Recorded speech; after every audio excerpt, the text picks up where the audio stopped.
오늘 함께 사도행전 16장 11절부터 40절까지 말씀을 읽었고요. 설교의 제목은 주를 바꾸시오라는 제목으로 말씀을 나눌 겁니다. 지난주에 우리가 바울과 실라가 헤매고 다니다가 결국은 마게도냐로 떠나게 되는 그 이야기를 읽었습니다. 이 사람들은 순종하면서 움직여요. 순종하기 때문에 움직여가고요. 또 움직이면서도 계속해서 순종합니다. 이 사람들은 멈추지 않아요. 왜? 사명이 분명하기 때문입니다.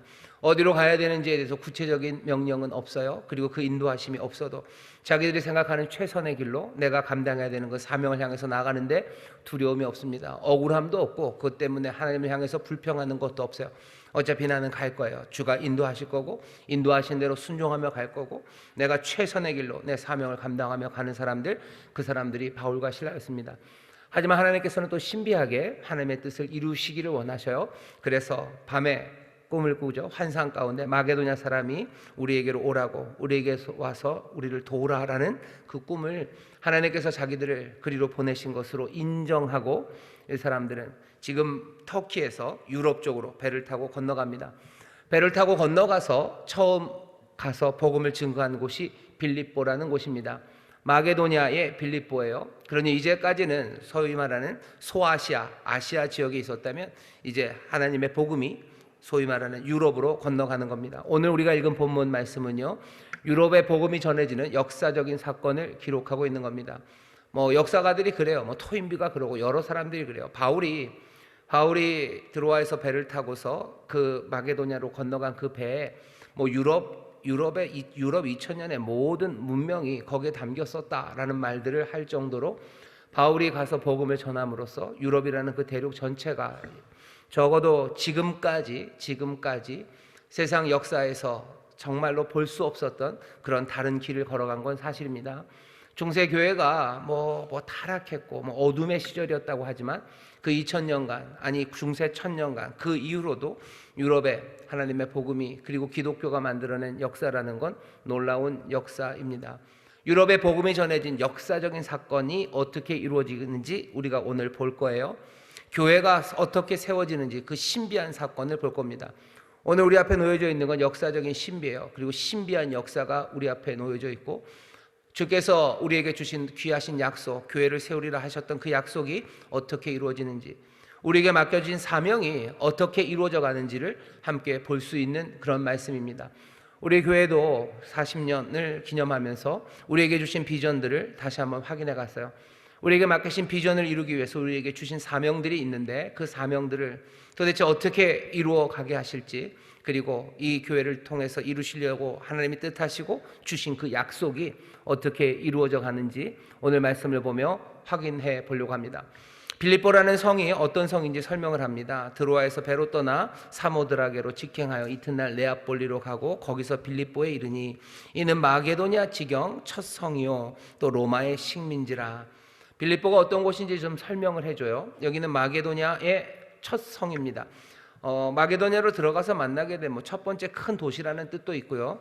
여러분들 성경 중에서 이렇게 조금 설명이 있는 성경 보시면 그 아래 숫자를 써놓고선 혹 첫째 가는 성이요라고도 써놓기도 합니다. 그러니 마게도냐 지역에서요, 어쩌면 제일 중요한 도시, 그 도시가 빌립보예요. 빌립보라는 도시가 그렇습니다.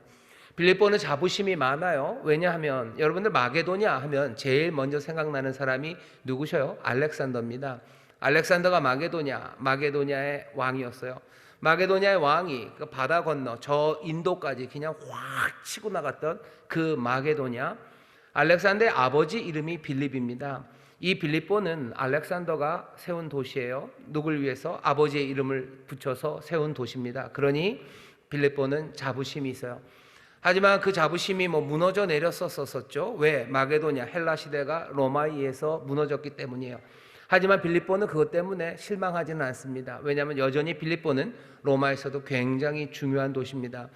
여러분들이 잘 아는 시저, 그 시저 밑에 옥타비아누스 말고 또 시저를 죽인 브루투스, 그래서 시저가 죽고 나서요. 로마의 큰 전쟁, 암투, 전쟁, 정치적인 세력이 붙어서 싸우는데 그 싸움이 이루어졌던 곳이 이곳 빌립보입니다. 빌립보 지역에서 싸움이 있었어요.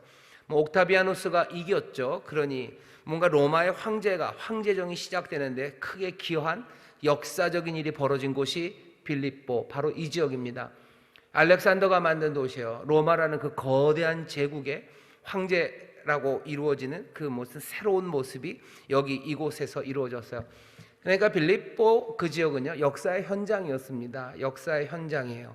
지금은 많은 퇴역 군인들, 로마의 군인들이 전쟁이 거기서 크게 있었기 때문에요, 승리하고 나서 뭐 그 황제가 되고 그 세력을 가진 옥타비아누스가 그 빌립보 지역에 자기의 군인들에게 그 땅을 주죠. 그러니 빌립보에 있는 사람들은요, 아주 애국자예요. 우리나라도 좀 그렇습니다. 우리나라도 퇴역한 군인들, 뭐 군인으로 평생을 직업 군인으로 사신 분들은 나라에 대한 충성심이 굉장히 많으셔요. 그러니 빌립보에 있는 꽤나 많은 사람들은요, 로마에 대한 충성이 대단합니다.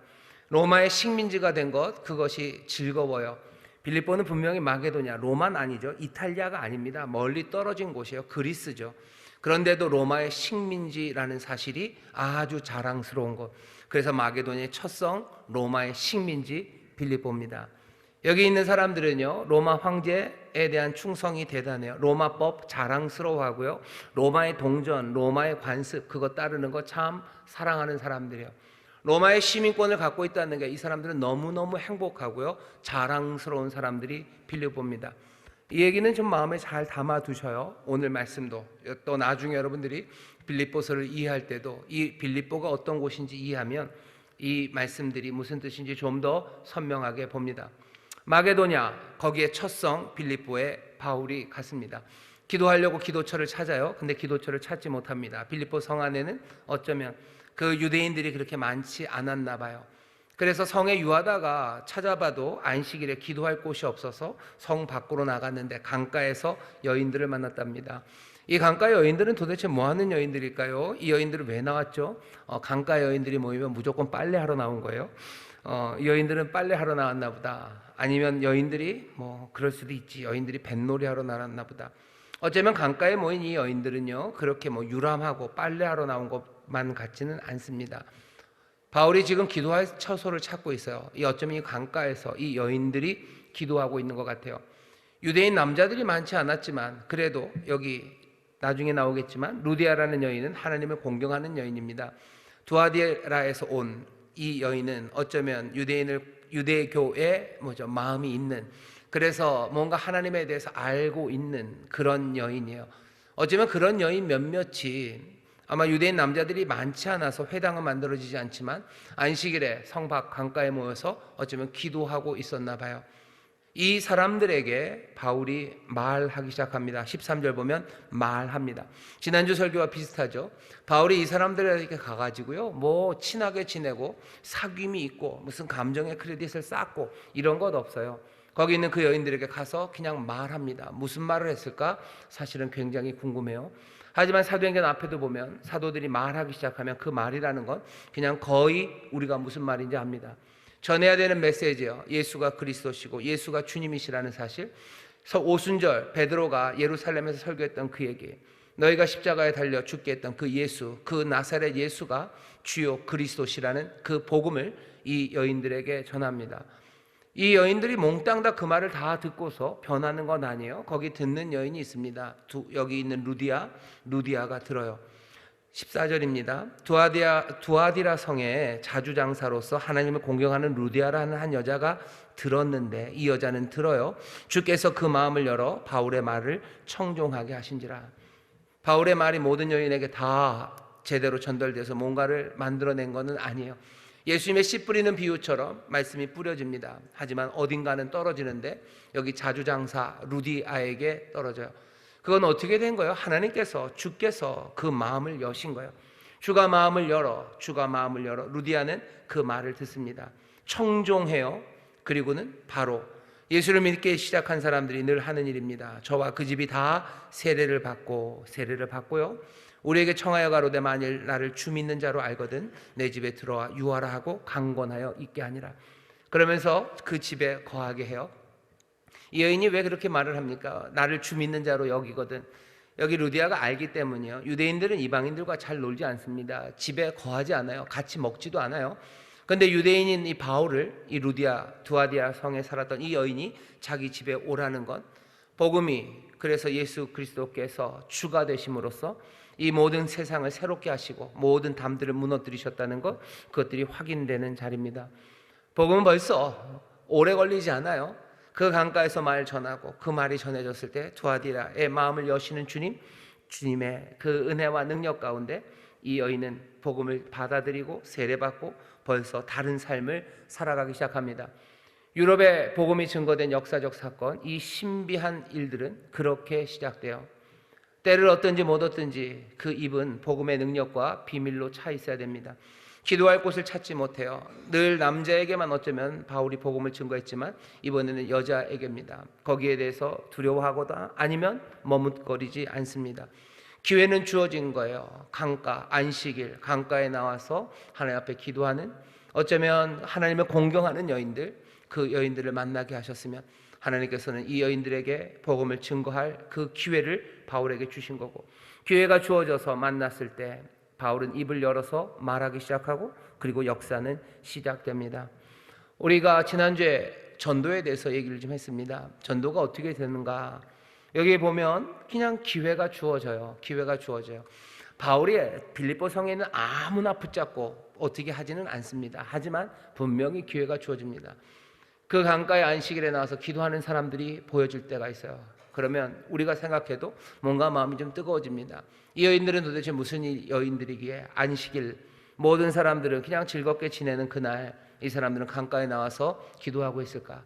이 사람들에게 복음을 증거해야 돼요. 이 사람들은 하나님을 향한 마음이 있어요. 그러니 이제 제대로 된 진리, 하나님의 은혜와 복음을 전해야 된다는 뜨거움이 바울에게 있었을 겁니다.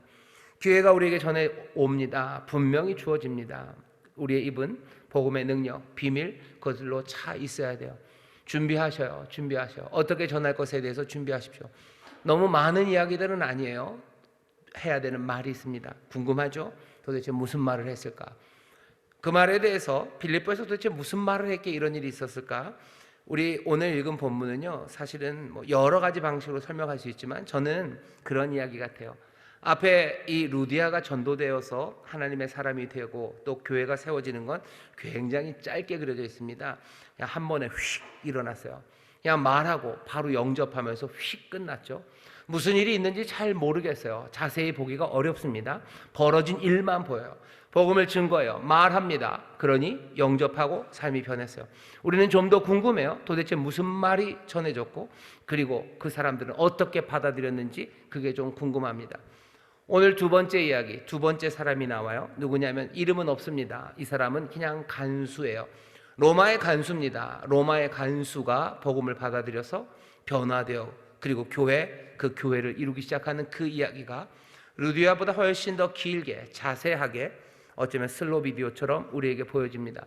루디아는 너무 빨랐어요. 하지만 이 간수의 이야기는 우리에게 디테일을 좀 더 보여줍니다. 보라는 거죠. 어떻게 이 역사적인 사건이, 어떻게 이 하나님의 신비가 이루어지는지, 복음이 어떻게 증거되는지 그것들을 보랍니다.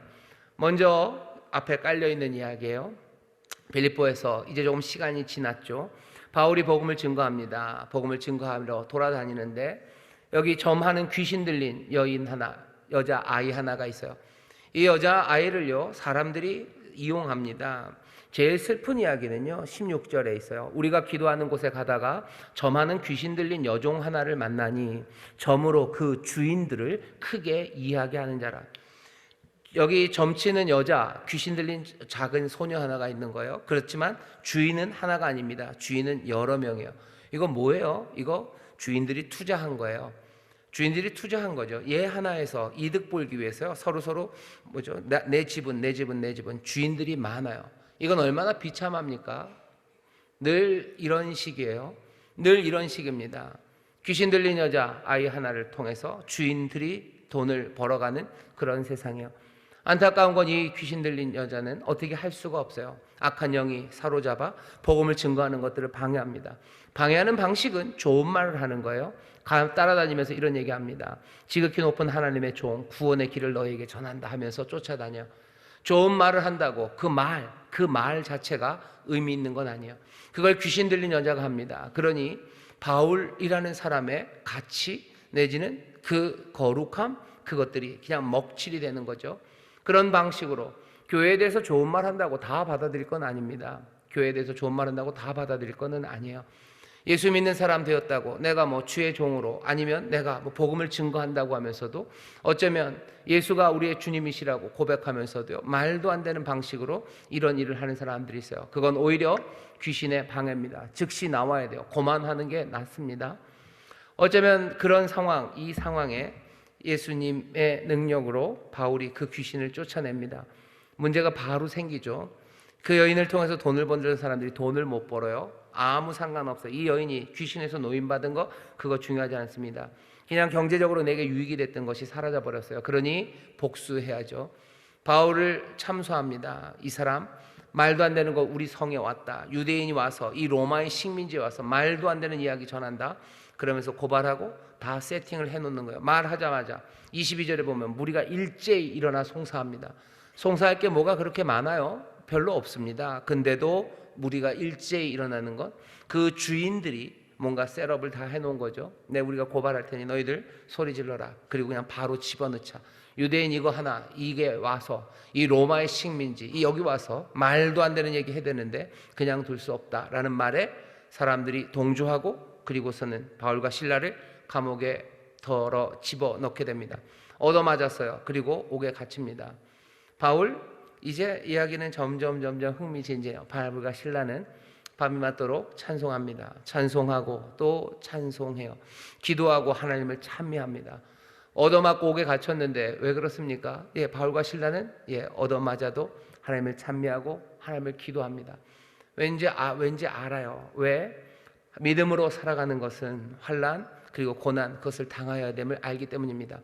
바울이 전에 한번 루스드라에서 죽을 뻔했던 거 기억나시죠? 루스드라에서 뭐 사람들의 막 칭찬, 와 스스와 험해다라고 막 부추길 때도 아니라고 겸손해졌어요. 아예 그때 확 올라갔으면 돌 맞을 일 없었을 겁니다. 그죠? 스스, 그러니까 제우스 제사장이 뭐 소를 바쳤을 때 거기서 폼 잡고 앉아서 그래 내가 대단한 사람이다 하고 그냥 병 몇 번만 더 고쳤으면요 루스드라에서 뭐 굉장했을 거예요.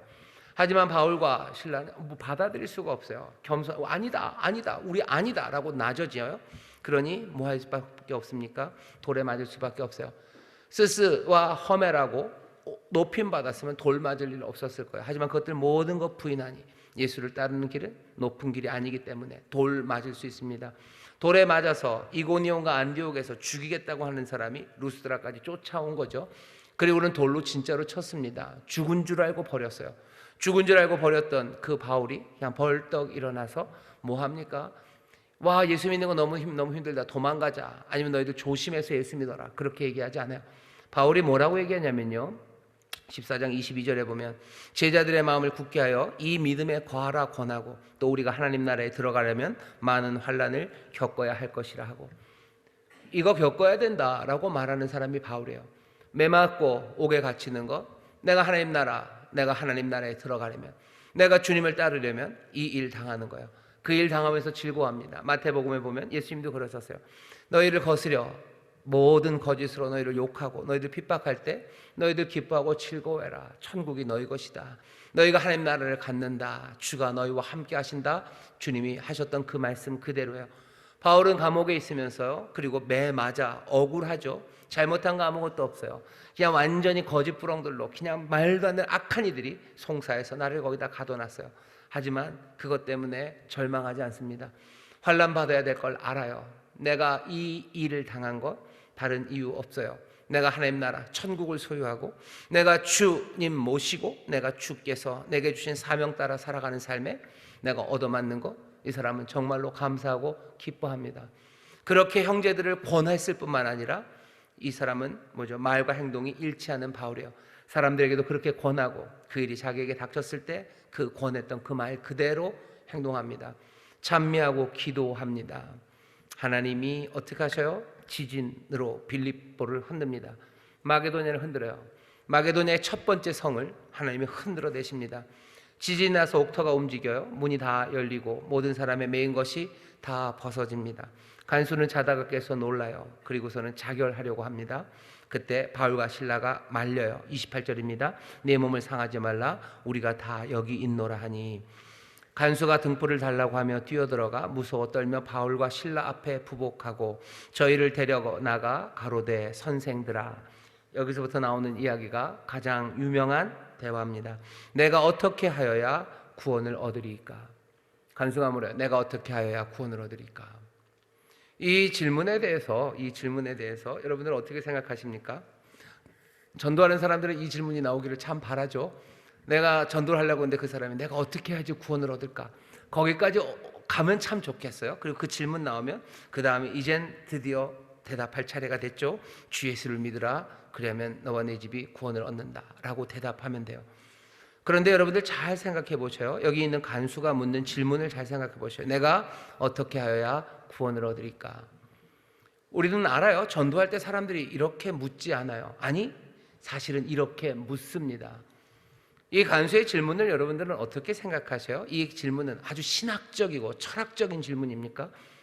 지금 양심의 가책을 느끼는 그 한 죄인이 정말로 죄의 무게가 너무 무겁고 그리고 인생의 허무에 어쩔 줄 몰라서 무너져 내리는 마음으로 그 쓸쓸한 눈물을 흘리면서 내가 어떻게 해야 구원을 얻겠습니까? 라고 지금 간수가 묻는가 하는 거예요.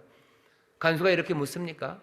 여러분들이 전도할 때 전도하는 그 친구가 여러분들한테 내가 어떻게 해야 구원을 얻겠습니까? 라고 인생의 허무, 죄의 무게, 거기서 벗어날래야 벗어날 수 없는 그 어린 양심과 약한 양심의 그 가슴 아픔, 그것들을 가지고 내가 어떻게 구원을 얻겠습니까? 라고 여러분들에게 묻던가요? 그런 경우가 있을 수도 있습니다. 하지만 사람들은 그렇게 묻지 않아요. 그러니 우리는 답답해하는 거죠. 세상이 타락했어요. 사상이 타락해서 이런 식으로 묻는 사람이 없어요. 빌립보에서도 그렇게 묻는 사람 없습니다.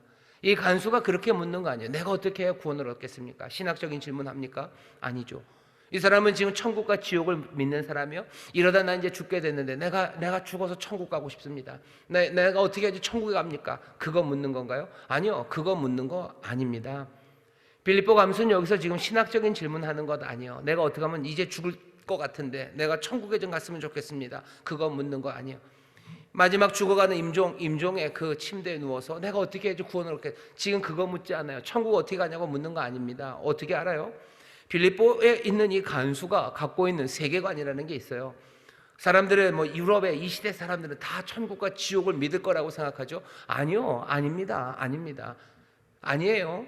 이 사람들 내세가 있다는 거 그쵸. 하지만 우리가 아는 식으로 중세 기독교회가 확실하게 우리에게 설명하는 방식으로 천국이 있고 지옥이 있고 가끔 가톨릭은 연옥도 얘기하지만 죽어서 잘못한 사람들은 다 지옥에 가고 잘한 사람은 천국에 간다. 이런 생각이 빌립보 간수에게는 아주 낯설어요. 여러분들 아시죠? 그리스 신화 같은 데 나오면요, 사람은 죽으면 어떻게 됩니까? 레테의 강을 건너가는 거예요. 거기서 망각하고 애매합니다. 모호합니다. 잘하면 되기도 하고, 윤회 비슷한 얘기도 있고, 죽으면 사라지기도 하고, 플라톤식으로 말하면 저 영혼의 세계에서 우린 다시 이데아로 가기도 하고, 온갖 이야기가 섞여 있지. 죽으면 천국 가고, 죽으면 지옥 가고, 천국이나 지옥 가는, 어쩌면 요즘식으로 말하면 그렇게 아주 나이브하고 아주 원시적인 그런 생각들을 갖고 있었을 거라고? 아니요. 빌립보 간수는 그런 생각 갖고 있지 않아요. 갖고 있지 않습니다. 내세에 대해서 이야기들이 많지만 명쾌하게 뭔가 천국과 지옥이 있다 그렇게 생각하지 않아요. 빌립보 간수는 지금 뭘 얘기하는 겁니까? 내가 어떻게 구원을 받습니까? 내가 어떻게 하면 천국 갑니까를 묻는 것도 아니에요. 여러분, 이 얘기가 우리에게 좀 도움이 됩니다. 우리가 전도할 때 사람들이 우리에게 어떻게 하면 내가 죽으면 천국 가지라고 묻지 않아요. 왜? 그 사람들도 천국, 내세, 죽음 이후 거기에 대해서 애매하게들 생각해요. 우리 대한민국에 있는 모든 사람들이 천국과 지옥, 죽음 이후에 대해서 명쾌하게 모두가 다 같은 생각을 갖고 있습니까? 아니요. 어떤 사람들은 그냥 죽으면 끝이라는 사람, 어떤 사람들은 죽으면 윤회한다는 사람, 어떤 사람들은 죽으면 그래도 천당이 있겠지, 이게 끝나고 어떻게 갔으면 좋겠네, 천사들 있는데 갔으면 좋겠네, 지옥 안 갔으면, 온갖 애매한 생각들이 다 지금 섞여 있지. 사람들의 생각이 죽음 이후에 대해서 함께 명쾌하지가 않습니다. 그러니 묻지 않아요. 죽은 다음에 천국 갔으면 좋겠다라고 묻지 않아요. 어떻게 하면 천국 갑니까? 라고 묻지 않아요. 우리는 사람들이 그렇게라도 물어줬으면 좋겠죠. 너 예수 믿어야 천국 간다. 그렇게 대답해주고 싶지만 사람들은 그렇게 묻지 않습니다. 빌립보 간수가 물어요. 간수는 이렇게 묻습니다. 내가 어떻게 해야 구원을 얻습니까? 이건 무슨 이야기입니까? 보셔요. 이 사람이 어떻게 질문하고 무엇을 묻는지 보셔요. 한밤중입니다. 지진이 났어요. 지진이 나고 그 지진으로 인해서 내가 지켜야 되는 그 감옥의 문들이 다 열려버렸어요. 죄수가 도망가면 넌 어떻게 됩니까? 그 일에 대해서 내가 책임을 져야 돼요. 책임진다는 건 뭐겠습니까? 죽음이에요. 아마 고문당할 겁니다. 그리고 처형당할 거예요. 나만 죽는 게 아니라 어쩌면 내 가족까지도 죽거나 아니면 분명한 건 망해버리겠죠. 그러니 이 사람이 택할 수 있는 방법은 그냥 자살이에요. 어차피 나는 죽어요. 혹시 내가 먼저 죽으면 내 자녀들을 조금이라도, 내 가족들을 조금이라도 봐줄 수 있는, 그러니 가장 좋은 판단은 지금 죽는 겁니다. 그러니 자살을 해야 돼요. 죽음을 앞에 놓고 있는 이 사람입니다. 이 사람이 지금 내가 어떻게 해야 구원을 얻습니까? 구원은 예수를 믿는 거다. 믿음으로 구원을 얻는 거다. 행위가 아니라 믿음으로 구원을 얻는 거고, 하나님의 은혜를 인하여 믿음으로 말미암아 네가 하나님으로부터 의로움을 받고, 의롭다 하심을 받고 그렇게 구원을 받는 거다. 지금 바울은 그런 대답을 해주지 않아요. 왜? 이 사람의 묻는 질문이 그런 질문이 아니기 때문입니다. 천국과 나를 묻나요? 아니요. 이 사람은 그런 생각이 있지도 않아요. 그럼 이 사람이 도대체 무엇을 묻는 겁니까?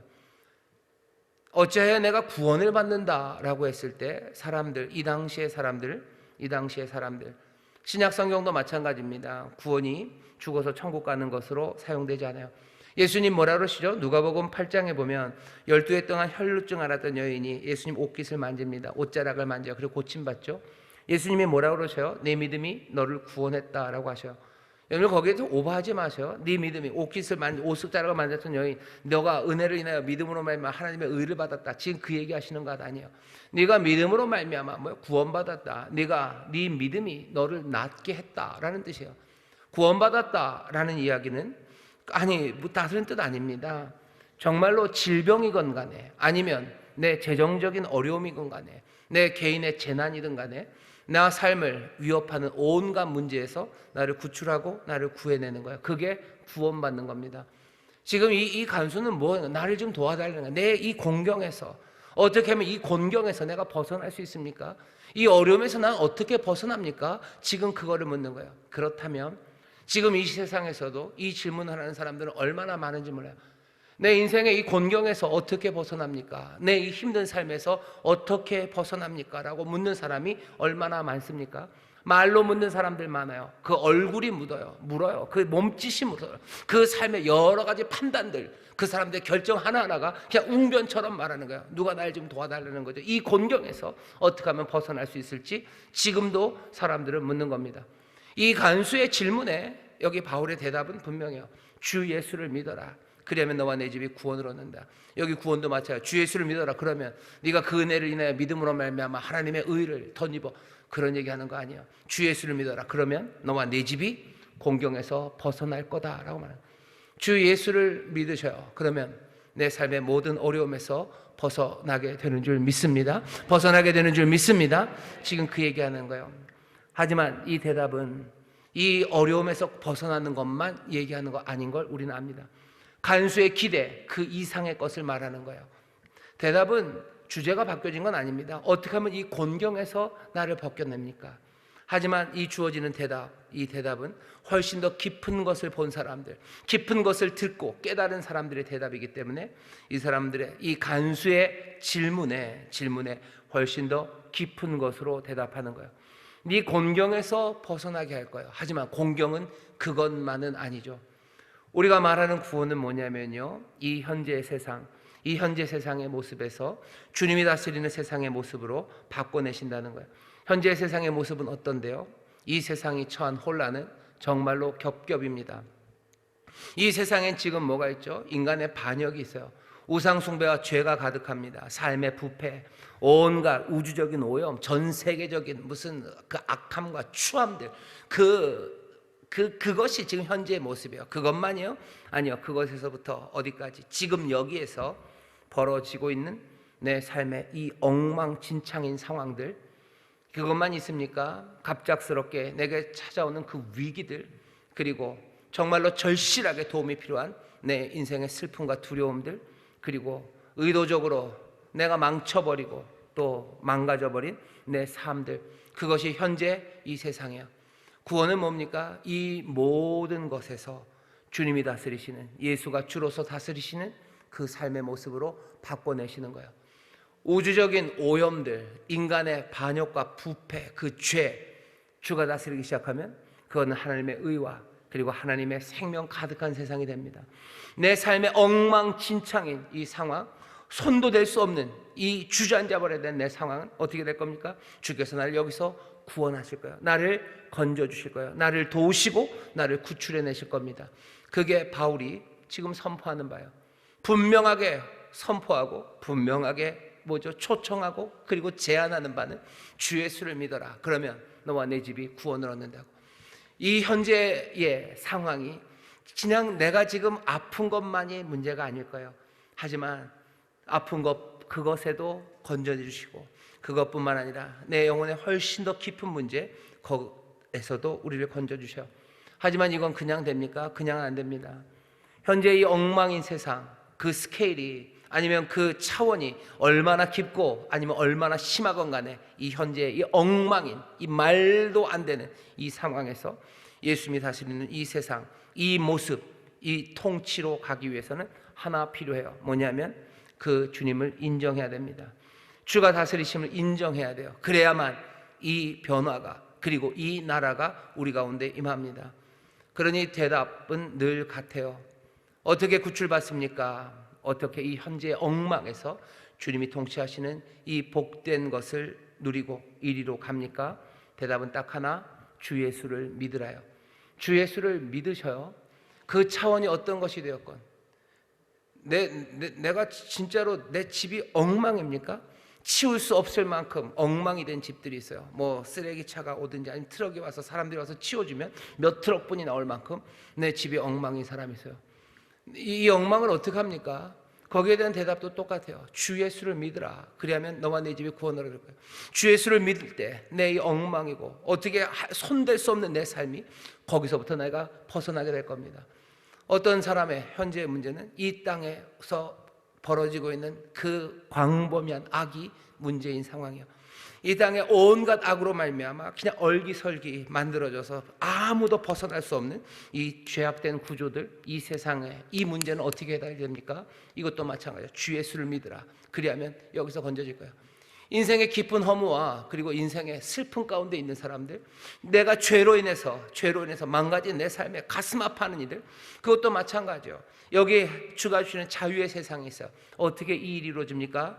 주의 통치를 인정할 때만이요. 주 예수를 믿으라. 그리하면 네가 구출될 거예요. 네가 구조받을 거예요. 네게 구원이 임할 겁니다.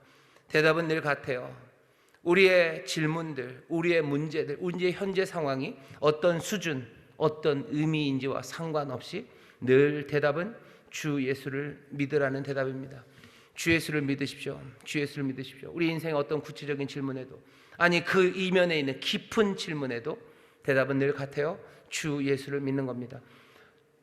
사도행전 앞에 보면 성전 미문에 앉았던 사람이 있어요. 나면서부터 걷지 못한 안진뱅이로 살았던 사람입니다. 그 사람에게 응각은 내게 없다. 내가 내게 주는 나사렛 예수 이름으로 일어나 걸어라. 이 남자가 구원받았어요. 평생을 앉아서 거지로 살아야 되고 구걸해야 되고 남들 눈만 바라봐야 됐던 그 사람이 이제 뛰며 하나님을 찬양하며 하나님의 전으로 들어갑니다. 삶은 구원받았어요. 이 구원은 우리가 받는 구원과는 다릅니까? 아니요. 이 이야기의 끝에 뭐라고 베드로가 얘기해요? 결론이 이렇게 납니다. 4장 12절에 이렇게 얘기하죠. 장애가 있는지 없는지는 상관없어요. 하지만 천하 모든 인간, 다른 이로서는 구원 얻을 수 없습니다. 천하 인간의 구원 얻을 만한 다른 이름 우리에게 주신 일이 없어요. 예수를 믿음으로 모든 사람은 구원받아요. 안진뱅이만 구원받습니까? 아니요. 모든 사람은 구원받습니다. 일어나지 못하는 사람 구원받습니다. 예수를 믿음으로요. 예수로 말미암아요. 천하 모든 사람들, 모든 문제, 모든 차원의 문제는 예수를 믿음으로, 예수가 주이심을 인정함으로 구원 얻습니다. 바울은 지금 그 선포를 해요. 오늘 우리가 전해야 되는 말도 그래요. 루디아에게 도대체 무슨 말을 했을까? 유럽을 바꿔냈던 역사는 어떻게 시작됐을까? 그 하나님의 약속이 어떻게 이루어졌을까? 그 얘기는 놀랍게도 이 단순하고 분명한, 하지만 우리의 삶 몽땅을 다 잡아가시는 그런 고백이요 선포요. 주 예수를 믿으라. 그리하면 너와 네 집이 구원을 얻는다. 주 예수를 믿으라. 그러면 구원을 얻는답니다. 확신에 찬 호소예요. 그리고 확신에 찬 선포입니다. 이 선포는 우리 개인 내면에 있는 내 자아와 만나라 그런 얘기 아니죠. 구원은 어떻게 이루어집니까? 내 내면에 있는 자아를 만나서 아니에요. 여기는 이 말씀, 네가 예배하고 기도하고 사람들을 섬기는 일에 헌신해라 그러면 아니, 그렇게도 얘기하지 않아요. 너무 단순하고 사실은 너무 뭐라 해야 되나 과격합니다. 주 예수를 믿으래요. 그러면 구원 얻는답니다. 내 개인의 내면을 만나는 것도 아니고 내가 열심히 예배하고 헌신하고 섬기고 그 얘기도 지금 아니에요. 신학적인 구원의 이론을 이해하고 그 맞는 교리를 붙잡아라. 그러면 네가 구원을 얻는다도 아니에요. 주 예수를 믿으라. 주 예수를 믿으래요. 여기 보면 그렇게 됐습니다. 에피예요. 믿어라. 에피. 누구를? 주가. 주 그리고 그리스도입니다. 주 그리고 예수예요. 예수님, 바로 그 예수가 주이심을 뭐예요? 너는 믿는 거예요. 이 얘기가 여러분들 그냥 갑자기 주가 예수님이 주님이라 갑자기 믿는 거 아닙니다. 왜? 여긴 어디예요? 여긴 빌립보예요. 빌립보는 주가 누군지 다 압니다. 이 사람들은 로마에 살진 않아요. 하지만 빌립보에 사는 이 로마의 식민지에서요.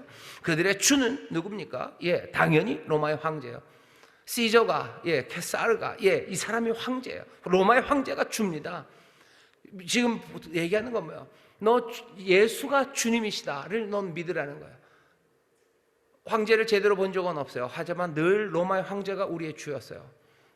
오늘 설교의 제목입니다. 주 예수를 믿으라는 얘기는 뭐죠? 어쩌면 구출을 위해서, 구출받고 구원받기 위해서는요, 주를 바꿔야 됩니다. 주를 바꿔라. 네 주님을 바꿔라요. 그 주가 로마의 황제건, 아니면 경제적인 무엇이건, 아니면 힘이건 권력이건, 아니면 내 친구건, 아니면 내 명예건, 내 안전이건, 아니면 내 쾌락이건, 내 주가 바뀌어져야 돼요. 그래야 구원을 얻습니다. 확신에 찬 호소예요. 예수가 주님이시라는 걸 알아보라는 거예요. 그거 인정하고 받아들이고 뭐 하는 거예요? 외치라는 겁니다.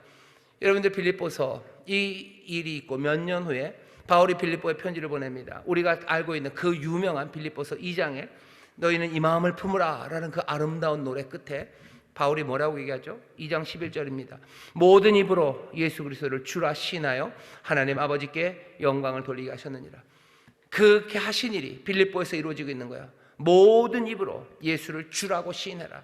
빌립보 사람들아, 로마의 황제가 주라고 고백하는 사람들아, 너희들 예수가 주라고 고백하라는 거야. 예수가 주라고, 예수가 왕이시고 예수가 주님이시라고 너희들 고백해라. 로마 황제가 생생하게 살아있는 로마의 성도들에게 바울이 로마서 10장 9절에서 이렇게 얘기합니다. 네가 만일 네 입으로 예수를 주로 시인하며, 로마는 어떤 곳이에요? 그냥 눈앞에 황제가 보이는 곳이에요. 거기서 황제가 주라고 시인하는 게 그냥 그 온 도시를 가득 채우고 있는 그곳에서 네가 만일 네 입으로 예수를 주로 시인하며 또 하나님께서 그를 죽은 자 가운데서 살리신 것을 내 마음에 믿으면 구원을 얻을 거예요. 구원, 내 삶의 모든 구체적인 문제와 그것 더 깊은 모든 질문과 그 문제에 거기서 구하시는 그 일은 어떻게 일어나요? 내가 예수를 주로 시인하기 시작할 때요, 주님으로 알아보고 인정하고 내가 그것을 외치기 시작할 때 어떻게 해요? 우리는 구원을 얻습니다. 그게 전해지는 말씀이에요. 세상을 바꿔낸 말씀이에요. 유럽의 신비한 역사를 시작한 것이고 하나님의 약속이 이루어지고 사람들의 사명이 이루어낸 그 위대한 말씀을 우리가 루디아 때는 그 말을 그냥 슬쩍 한 번에 휙 지나니 잘 듣지 못했어요. 하지만 이 간수를 통해서 그 이야기 안에서 무슨 이야기가 전해지고 무슨 이야기를 영접했는지 우리에게 보여주십니다. 다른 모든 것들은 이 안에 있어요. 우리의 모든 문제들의 해결이 여기 있습니다. 주로 시인하십시오. 예수를 주로 시인하셔. 이 얘기 나올 때마다 사실은 드는 생각이 늘 이승복 어린이 공산당이 싫어해요.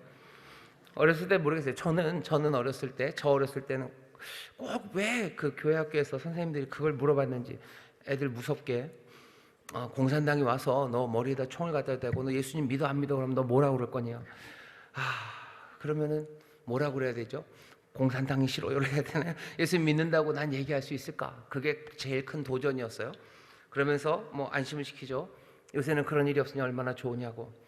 근데 문제는 뭐예요? 그런 일이 없으니 좋은지는 모르겠어요. 하지만 예수를 주라고 시인하는 일은 여전히 없습니다. 여전히 없어요. 예수를 주라고 외치지 않아요. 공산당이 와서 총뿌리를 가져다 대지는 않아요. 하지만 총뿌리를 가져다 대지 않아도 우리는 예수를 주라고 시인하지 않습니다. 오늘이 구원의 날이요. 오늘이 구원의 날입니다. 그 얘기는 로마서 10장 9절 그대로 갖다 대면요. 내가 오늘 예수를 주라고 시인하는지요. 내가 오늘 주님을 예수를 주님이라고 내가 외치는지요. 세상의 주인은 누굽니까? 세상의 질서는 따로 있고 세상을 따라가야 되는 건 따로 있다고 우리는 시인하고 고개를 끄덕여요. 아니, 시인하고 말은 하지 않아도 암묵적으로 따라갑니다. 우리에게 바라시는 건 뭐예요? 예수님을 암묵적으로 따라가는 게 아니라 입으로 시인하래요. 외치라고 얘기하는 거예요. 말하라고 얘기하는 거예요. 예수가 주님이라고 말하셔야죠. 그래야지 우리가 구원을 얻습니다. 그래야 내 삶의 구체적인 문제 그리고 아니 깊은 문제까지 거기서 구원받기 시작해요. 그 모든 어려움에서부터 우리를 구출해내시고 건져내기 시작하는 것.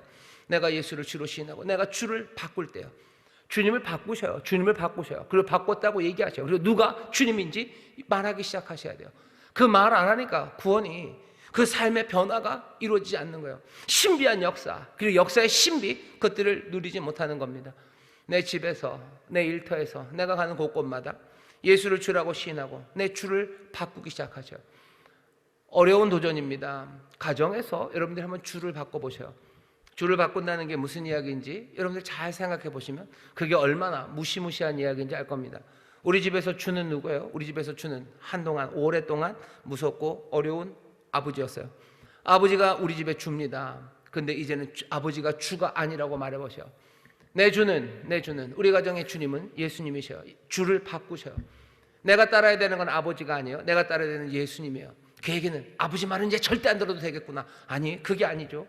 내가 따라야 되는 건 어쩌면 그 반대일지도 몰라요. 주께서 나에게 네 부모에게 순종하라고 하셨으니 나는 내 부모에게 순종하기 시작합니다. 내 삶을 바꿔내는 거예요. 만만합니까? 주를 바꾸는 게 그렇게 쉽습니까?